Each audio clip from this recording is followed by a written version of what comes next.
Anthony, you laid this out in your column. Where do the Mets look if Diaz signs elsewhere? Well, so the premise of this was researching what the Mets could potentially do at closer without Edwin Diaz. And so I went down the free agent market and the trade market and the internal solutions.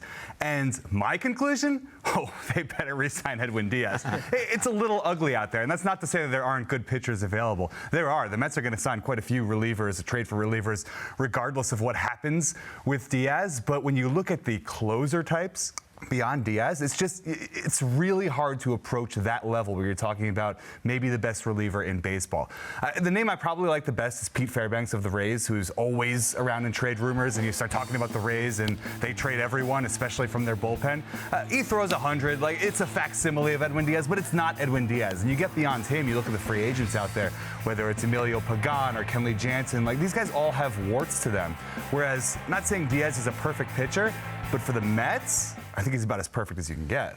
Yeah, they've got a ton of work to do in that bullpen, as you alluded to. And, I mean, it starts at the top with that guy. If they don't keep him, I mean, the entire relief corps is in disarray, guys. And, look, he's by far the best option there. And in this day and age, in the Steve Cohen Mets era, money should be no object for this level of player. I'm not talking about buying everyone on the free agent market or anything, but keep your own guys. And consistent relievers like this don't grow out in the bullpen. You know what I mean? They're rare. And keeping this guy should be paramount. I mean, Kenley Jansen is a guy who sort of profiles to me as an interesting pick, but that's a huge drop-off. I mean, you know, he would be a one-year guy anyway. Diaz presumably would solve your closer woes for the next, you know, however many years the contract ends up being, 4 or 5, whatever it is, Harp. But, I mean, they need to get this done, and I don't like any of the other options on it. I mean, why don't you suggest Ryan Helsley? You know, he would have been a guy about a year ago who would you think, oh, okay. About 3 months ago. But right. But now, like, yikes, that's what we're dealing with. Yeah, I know. And listen, baseball's trending away from giving relievers long-term contracts. You know, look, you could probably get Tanner Scott. Look what happened to him. He was at all the rage last year. Terrible year for the Dodgers. So I think you do have to go ahead and extend for Diaz and bring him back. It's probably a bad business decision to give a reliever in his 30s for another 4-year, 5-year deal, whatever.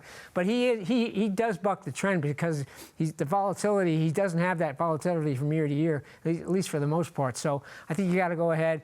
If not, you know, you got one name you guys haven't mentioned is Devin Williams. Oh, there's a reason why I didn't mention that. I was say New York. Could you just take the track to Queens?